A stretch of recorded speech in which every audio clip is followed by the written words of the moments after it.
Welcome. It is Verdict with Senator Ted Cruz. Ben Ferguson with you. It's nice to have you with us wherever you are around the country. And this is one of those just somber shows. Senator, you and I actually have not gotten to talk since the tragic assassination of Charlie Kirk, a dear friend of both of ours. You've known him for over a decade, like I have. You've broken bread with Charlie. We have actually done Verdict live at Turning Point events down in Florida. You've spoken at other Turning Point events, as I have as well. I saw him not too long ago, and we just talked about our kids. And I think about his kids, and I think about his wife and this tragedy, and it makes me so sad that this is where we are in this country, that there are people that believe that this is the way to do things, and I want to get your reaction to that as well. Look, I'm heartbroken.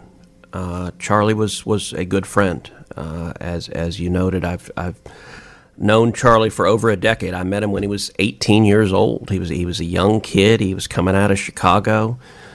He was just starting Turning Point. He had this vision for energizing young people. And he was, as an 18-year-old, Charlie was impressive. You could see how smart he was. You could see how driven he was. You could see the clarity of vision that he had. He knew exactly what he wanted to do to energize young people. And it was something that when he first started talking about it, a lot of people disbelieved him. I got to say, this week was a really hard week. It was, number one, it was the anniversary of 9/11. Yeah. And that is a national tragedy that you and I both lived through and lost friends in 9/11. But then this week, out of nowhere, first seeing the tweet of shots fired and then Charlie Kirk shot and then the fog of misinformation. I'll tell you, as soon as I saw just the tweet that he may have been shot, I pulled out my phone and texted him, and I just said, "Hey man, are you okay? I'm praying for you right now." And I didn't know then if he was. It's hard to tell when the first tweet goes out what the truth is and what was not. I was obviously hoping maybe there'd been a shot fired, but it had missed him. It wasn't clear he'd been hit at the time, so I was really hoping I'd get a text back. Yeah, I'm fine. I'm here. Obviously, I did not get a response to that. I talked to Charlie just a few weeks ago, and it's I got to say, what happened. It is evil. It is wrong. Just about everyone I know is really shaken up by it.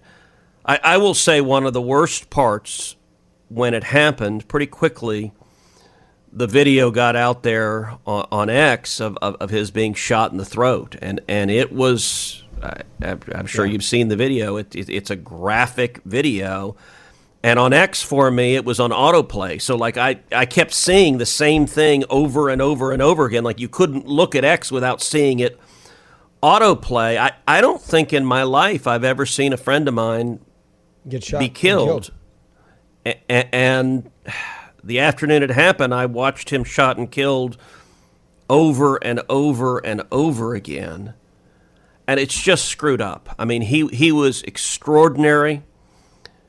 And he leaves a big legacy. And on Verdict today, we're going to talk about that legacy. We're going to talk about who Charlie Kirk was. We're going to talk about what he meant to me, to you, what he meant to millions across the country. And what,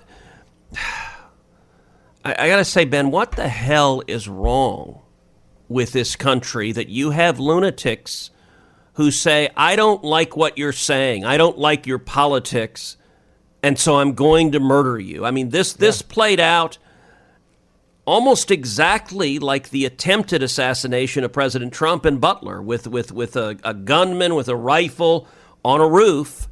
And had President Trump had his head been 2 inches to the side, he would have been killed that day. And Charlie was. It's beyond horrific.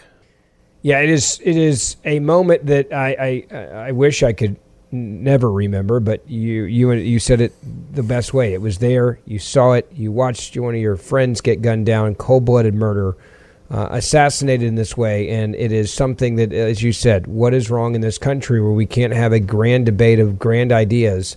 And that is what Charlie's legacy was all about. A lot of people don't understand that. We're going to go into that more as well in a moment.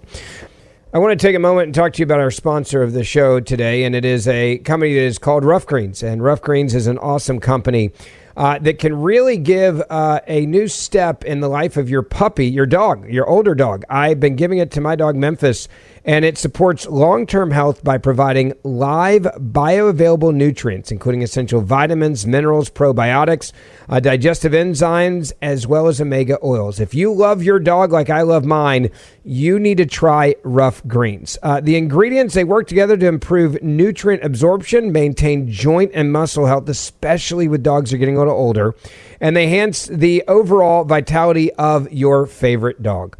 It promotes longevity by addressing common nutritional deficiencies found in processed dog food. That is why I love it. Now, I can tell you, I've given this to my dog. He's 12 and a half. It has made a massive difference in his quality of life. We used to have to coach him to get off the couch. Now he is back to jumping off the couch on his own instead of us having to coach him or pick him up. It works. Rough Green supplements a diet with natural antioxidants and anti-inflammatory compounds that help reduce stress, support immune defense, and slow age-related decline of your dog. It helps your dog, simply put, stay active longer, and you just sprinkle it on their food. It is not a pill. So I want you to try Rough Greens. You don't even have to change your dog food. Just add Rough Greens, and is offered a free Jumpstart trial bag as well. You just cover shipping. Use the discount code BEN to claim your free Jumpstart trial bag of Rough Greens at roughgreens.com. That's roughgreens.com. RUFF Greens, GREENS.com, promo code BEN. And you don't change your dog's food. Just add Rough Greens and watch the health benefits come alive in your dog. Roughgreens.com, promo code BEN, and you're going to get that free Jumpstart trial bag as well. Senator, I want to go back to one of the things that I think people don't understand about Charlie Kirk. And maybe that if you didn't follow him well, his mission and goal was to bring people actually together. If you listen to the media, they act like he was some extremist fringe guy that was trying to break people apart and pound people in these debates. He wanted people that disagreed with him to have a conversation with him, a grand conversation. And he started this years ago by himself with one guy recording and him sitting at a card table at university campuses, and it turned into something where 3,000 people, for example, showed up in Utah. It changed college campuses with Turning Point groups that were out there, and that is his legacy. And part of, I think, what the big lie has been is that he somehow was this aggressive, in-your-face guy. That is literally not his mission in life at all. Yeah, a lot of folks in the media, a lot of Democrats are trying to portray him as somehow extreme. Look, probably the thing that most characterized Charlie was his willingness and eagerness to engage in conversation with those who disagreed with him, and to engage using compassion, listening to them, understanding them, treating them with dignity, treating them with respect. That's something we need a whole lot more of. It's something we try to do on Verdict, but Charlie did it every single day. Senator, you were mentioning that the media tried to turn him into something he wasn't. And this is a individual, a man that wanted to have a debate, and he wanted to fight for the hearts and minds of young people. Yeah, look, Charlie was he was brilliant. He was bold and courageous. It takes guts. It takes guts to go onto college campuses with screaming leftists who would berate him, who would yell at him. That takes real courage. Most people are not willing to do that. He was assaulted many times, by the way. People don't realize that. He had things thrown on him, drinks thrown on him, things thrown at him. He was assaulted countless times on college campuses, and he kept going back.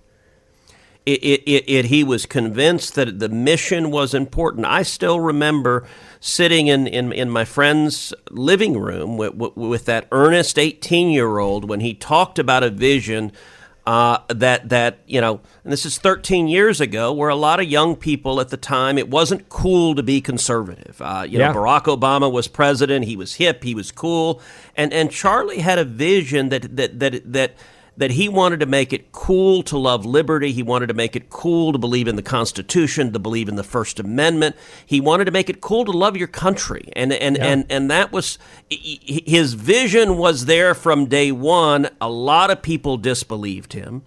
But he also he approached it with a winsome spirit. Charlie was always smiling. Yes. He was 31 years old when he was killed. He's a husband and a dad of two little kids, and his wife Erica. His kids are 1 and 4, and his children will never know their dad. They will know the legacy of their dad. They will know how extraordinary he was. That they will know that he touched and changed literally millions of people's lives, but this deranged gunman, in one instant, made it that those children will never get to have a conversation and know their father growing up. He leaves behind his widowed wife, and it's, I will say, it is crushing. I can tell you. So when we heard the news and we didn't know what his condition was, and early on, Fox News was reporting that he's in the hospital. He's in critical condition, but he's in the hospital, so we were hoping he's all right. I called Heidi, so Heidi knew Charlie very well also, and I called her, and she was just stunned. She was just sitting there staring in disbelief at the television. And actually, the two of us called a dear friend of ours named Allie, whose living room we met Charlie, and Allie is the one who introduced us to Charlie 13 years ago. And Allie is a strong believer, a strong Christian, and I'll tell you, the three of us just on the phone just began praying for our friend, and we were in tears, and we were praying for him, and we were praying that God would save him, and that prayer did not come to pass, but we were all just in shock and disbelief. But I want to say this also. When you look at all of Charlie's characteristics, one that was most extraordinary was he was a deeply believing Christian. His faith was real. It mattered to him, and he was a voice for the gospel. And Charlie is with Jesus in heaven right now, and his role of presenting the good news of the gospel with intelligence and joy, that was a powerful legacy. And I got to say, there are very, very few people in particular who are doing that and spreading the gospel to young people. You have pastors and churches, but Charlie's mission was reaching a whole lot of people who might never go to a church. And that's a legacy. That's a legacy. Actually, I want to play a clip of Charlie talking about how he wants to be remembered. Give a listen to Charlie when he's asked that question. You want to be remembered. I mean, if I die, everything just goes away. How would you, if you could be associated with one thing, how would you want to be remembered? I want to be remembered for courage for my faith. That would be the most important thing. There wasn't a time, Senator, on college campuses that he wasn't talking about his faith. In fact, I'll go back to the first time I ever had breakfast. Charlie asked me to have breakfast with him. We were at a CPAC event. It was about probably 13 years ago, as I was doing the math. And we sat down, and he was like, hey, I know you've done a lot of college speaking. I feel like we've lost this generation. I feel like that the left owns them, and they're indoctrinating them on our college campuses. I'm actually thinking about not going to college because of this mission, and I feel like it's what God put me on earth to do. And he said, what do you think of that? And I looked at him and I smiled. I was like, Charlie, I don't know you, but you can always go back to college. You can go to college at 50 or 60 or 70. What you're talking about doing is something that I think is more important right now than you going to college. And he was such a faith-forward person, even at 18 years old. And it goes back to what you were talking about. He lived it, and you knew what he believed in. Yeah, he never did graduate from college, but he touched an enormous number of college students and changed their lives. I want you to listen to Charlie on Bill Maher talking about his faith, because this is really powerful. Give a listen. He is risen. He is risen indeed, Bill. Why do we say that in the present tense? Because it is a constant truth in our life. He is risen. I always noticed that was interesting to me. That's a really important question, actually. It is. Tell me. Well, because the fact that he is risen transcends time. It's not just in the present sense. It's that of all time, that promise is accessible to all of us. And so it's a proclamation to all people. Because if you said, hey, he was risen, it's just merely a historical event. It almost underplays the metaphysics of it. I'm just always fascinated the way really, really fine intellectual minds employ themselves for the purpose of arguing things that are so inarguable. But it does, because it's almost like a challenge. Like, I'm so smart that I can make this thing, which is so stupid, seem like a real. I'm no, it's fine. No, but you get where I'm coming from. Like, I'm going to take something that is so anti-intellectual, even though I can argue like an intellectual. However, but you have to acknowledge, even the greatest minds of history have been mesmerized by the scriptures. Isaac Newton, Thomas Aquinas. Well, Isaac Newton wrote more about biblical prophecy than even physics. And so there's something about the scriptures that are intellectual, that does push your limits. And that's what I think is so beautiful about our faith, is it can be accessible to everyone, but also infinitely nourishing in exploration. Charlie Kirk spreading the gospel to Bill Maher. That's not something that many people can say. And he did it in such a kind and respectful manner, even as Bill Maher was almost mocking his belief in God. Yeah, look. I mean, it wasn't almost. Bill was mocking it, and you and I both know Bill Maher. He is a brilliant man in his own right. But Maher is not a Christian. He's an atheist, and he proudly proclaims that he's an atheist, and he has deep skepticism of faith across the board.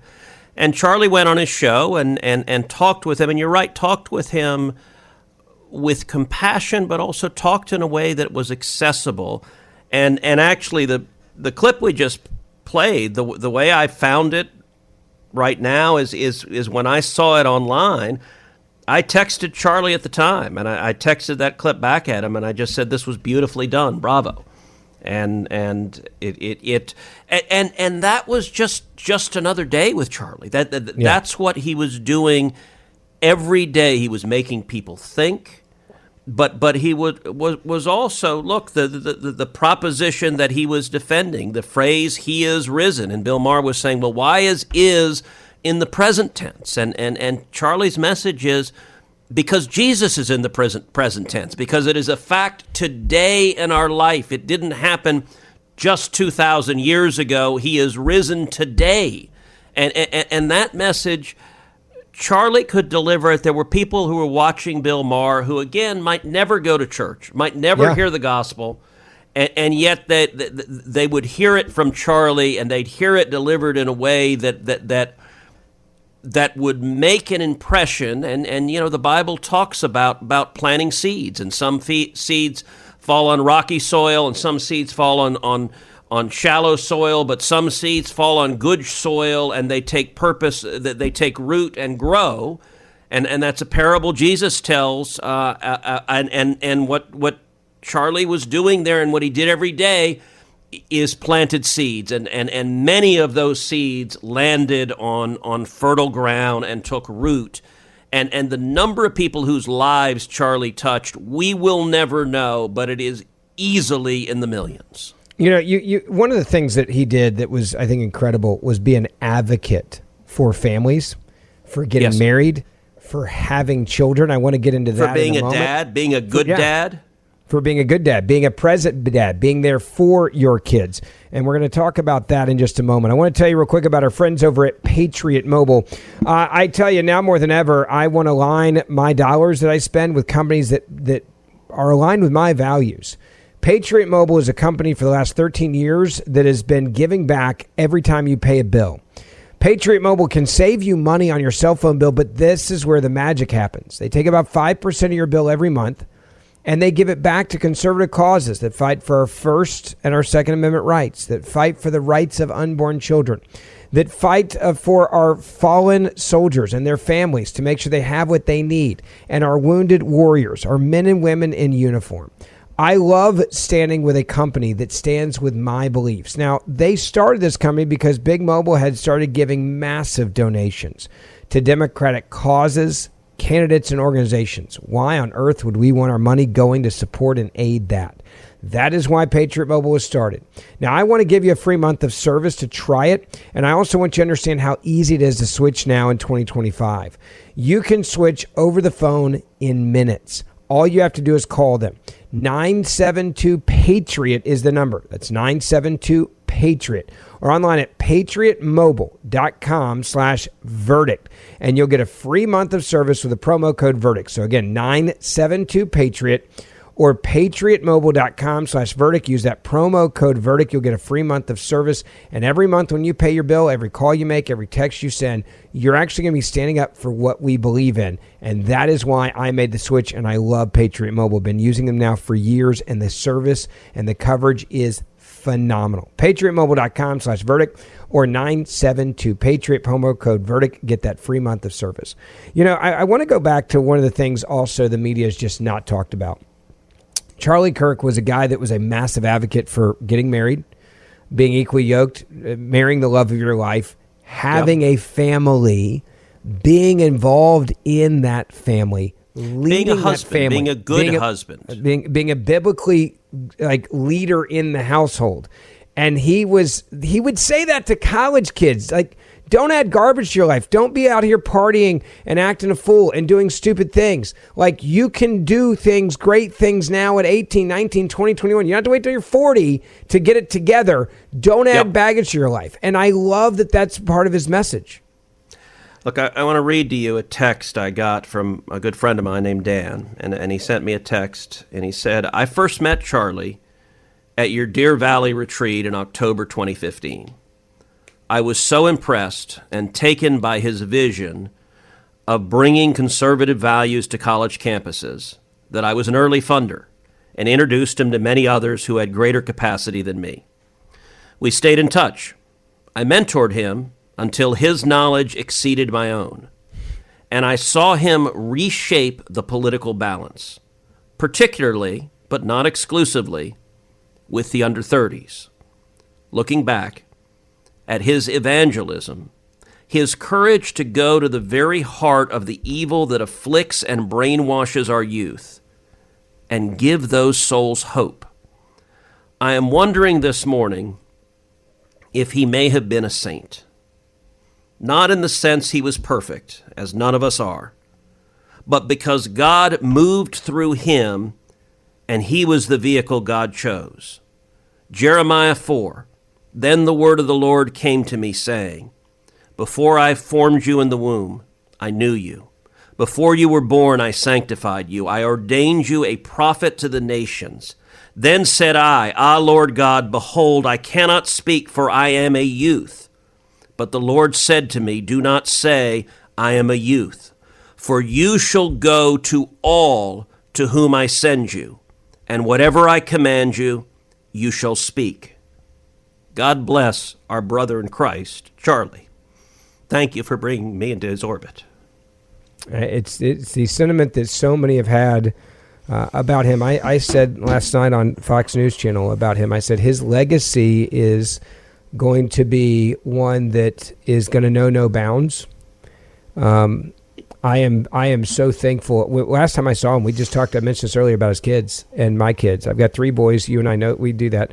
And I laughed because I was thinking about funny moments I've had with Charlie. Charlie, people give me a hard time a lot because I don't really drink alcohol, and I got hit by a drunk driver who died, and we lived, and it just had a major impact. Well, neither did Charlie. And so we always, when he was like 21, 22, getting a little older, when we saw each other at parties, I would look at him like, you want me to get you regular on ice? And he'd like, yes. And that was our joke because we would drink our Diet Coke with a lime together. And I love that he was not ever given in to the peer pressure. He was going to be authentic in who he was. I will say I am so thankful that his children are going to have countless hours of video of him doing what he did. Yeah. Because they're going to be able to go see what who their dad was. There's so many kids that lose parents. They don't have videos like we have videos of Charlie, where he was out there spreading the gospel. He was standing up for what he believed in. He was making a difference. And I said this last night on Fox. I said, I truly don't believe Donald Trump would have been elected if it wasn't for Charlie Kirk and Turning Point and what they did to get out the vote in swing states. I think that's why he was so emotional the night that Donald Trump was reelected. I don't think we'd have control of the House and the Senate if it wasn't for Charlie Kirk and what he did to get out the vote in swing states. It had a massive impact in this country, and that's the reason why the president announced his passing and lowered that flag to half-mast, because I think Donald Trump knows it too. Yeah, it's a good question. When is the last time you can remember that somebody's death is announced by the sitting president of the United States? It was the president that let America know that Charlie had passed. And the president, he put out on Truth Social, quote, "The great and even legendary Charlie Kirk is dead. No one understood or had the heart of the youth in the United States of America better than Charlie. He was loved and admired by all, especially me. And now he is no longer with us. Melania and my sympathies go out to his beautiful wife, Erica, and family. Charlie, we love you." Yeah. And that, you're right. There's a very good argument that Donald Trump doesn't win, maybe not in 2016, maybe not in 2024, without Charlie Kirk's incredible hard work. And I got to say, look, you and I have been to a lot of Turning Point conferences. I've probably spoken at a dozen of them. Yeah. This podcast has been intertwined with Turning Point. We have done several verdicts from Turning Point where virtually the entire podcast is us answering Q&A from the young people there. And I got to say, the atmosphere of a Turning Point conference, it's like a rock concert. And you have strobe lights and fires, and you'll have thousands and thousands of young people, high school kids and college kids, and there's energy. And you come out to these rock star promos, and it was amazing, and that was Charlie's vision. Senator, I also want to talk about, there is a question, I'm sure you've gotten it, I've gotten it too, and that is what's next. This is a moment where my 9-year-old asked me I think the toughest question I've ever been asked by him when I put him to bed last night. He knew that Daddy's friend had died. And he said, "Daddy, is someone going to shoot you for what you do?" And I gave him the best answer I could. I said, "Buddy, you know Daddy carries a gun, and you know Daddy shoots back." And he just started crying. And I think there are so many people right now that are worried about where we are in this divide and this feeling that the left is just wanting to take out anybody that is successful in articulating conservative or Christian views. I do worry about where we are as a country. I also think that you and I and so many others that do this, everybody that I've been texting and talking with, I don't think any of us are going to back down. We may do things a little differently. We may take different precautions, but I don't think they're going to silence any of us. I'm not backing down. This is my mission field. I think you feel the same way I do. Absolutely. And listen, I think Charlie inspired many people to speak up and to be brave, to be courageous. I think more people will be inspired. I will say his assassination, it wasn't just a murder, it was an assassination. He was taken out because of who he is and because of what he was saying. And he was taken out because of fear that what he was saying was so persuasive that people wanted to hear it. Look, when he went to a college campus, he welcomed leftists to come argue with him, to present their side of the story. But the power of the truth he was saying was what was dangerous. And look, I got to say, I feel a little bit, you and I were not alive when JFK was shot or Bobby Kennedy was shot or Martin Luther King was shot. But I do kind of wonder if that's a little bit what that felt like. Yeah. Just I have to say, like, seeing this happen, particularly the parallel to President Trump's being shot in Butler, that it was the same thing over and over again, and it was almost a successful assassination of the president, and tragically it was a successful assassination of Charlie. Like, what is going on that there is this hate? And I got to say, by the way, we have seen leftists, we saw people on MSNBC cackling. I saw an image on Twitter of this one soulless young woman dancing and singing that Charlie Kirk had been shot in the neck. I wanted to, it made me physically sick. The joy at his being murdered, but rather than focus on that hate, and we could play those clips, but you don't need to hear those angry haters. I want to focus actually on some people on the left that took a right message, and one of them was Cenk Uygur, who's I don't know him, but he's liberal and very vocal on Twitter. He's a hardcore liberal, yeah. He's the young Turks guy. Yeah, and he got it right, by the way. So here's what he posted on X. He said, "A while ago, I put out these rules for the internet. 1, when we disagree, we fight. 2, we have a beer afterwards. 3, when we agree, we unite. I got a lot of flack, surprisingly, for the line about the beer. People would ask, 'Oh yeah, would you have a beer with Charlie Kirk?' Well, I did. And I'm glad I did, because now I won't get to. Yes, Charlie and I disagreed a lot about really important things, but somehow we didn't lose our humanity. We were still fellow Americans. We can all choose to hate each other now. That's a normal human reaction. We can choose to blame each other, and I'm sure we will, endlessly. Or we can defy the voices of division in the country and have a beer together. This time, in grief. If you really want to strike back at whoever did this, listen to each other instead of hating one another. They want us to hate each other. Treating one another as brothers and sisters, as a united America, would be an historic act of defiance. Since I'm on the left, I'll go first. For everyone on the right, and most especially the Kirk family, I am so sorry for your loss. I share your grief, and I want you to know that our hearts are with you." I appreciate Cenk saying that. I retweeted it and just said bravo. Like that. I don't want to focus on the haters, on the anger, on the rage, on the evil bile that we see, because that was not Charlie's message. Charlie's message was one of love. It was one of liberty. It was one of the Constitution. It was one of the gospel. It was one of hope. It was one of faith. That's where we should focus, and I hope that is a powerful, powerful legacy coming out of the 31 short years that Charlie had on this earth. You know, one of the conversations that I had was someone that was older. They called me and they were like, "Hey, I'm just checking on you. Know y'all are friends." And he said, "You know, Ben, I'm older." He said, "Every generation has a leader that leads them." He said, "You were lucky enough that you started with Ronald Reagan and then you got Rush Limbaugh. This next generation needed a leader like no one else, and they got Charlie Kirk." Yeah. And that is I think to look at it that way and to talk in the sense of like who is really influenced. I look, without Rush Limbaugh, I don't think you would be probably doing what you're doing right now. I certainly wouldn't be doing what I'm doing right now. Without the inspiration of Ronald Reagan, I wouldn't have even known what politics was. And to fall in love with it the way that you have fallen in love with it and I have. It's our mission field. I say that and I mean it. I feel like God put me on earth to do what I'm doing right now. I have no doubt God put you on earth, Senator, to do what you're doing right now.